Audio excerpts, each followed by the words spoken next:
Assalamualaikum warahmatullahi wabarakatuh.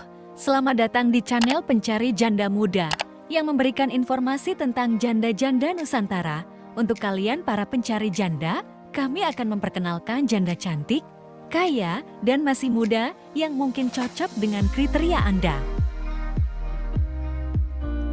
Halo teman-teman pencari janda muda, janda yang satu ini masih sangat muda. Dia adalah kembang desa yang disukai banyak pria.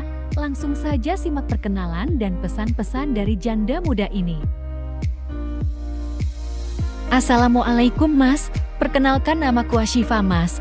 Aku janda belum punya anak, aku diceraikan suamiku karena dia selingkuh. Aku siap untuk melayanimu lahir dan batin Mas. Aku mau nyari jodoh yang baik, setia, dan bertanggung jawab Mas.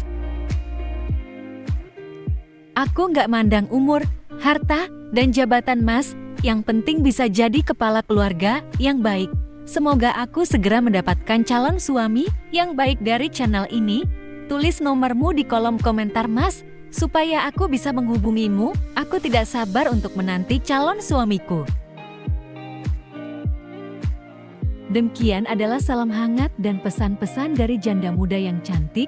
Jika teman-teman berminat untuk menikahinya, langsung saja tulis nomor WA kamu di kolom komentar, supaya mbak jandanya bisa memilih dan segera menemukan jodohnya yang baik. Amin ya robbal alamin. Terima kasih telah menonton video ini. Semoga kamu cocok dengannya. Wassalamualaikum warahmatullahi wabarakatuh.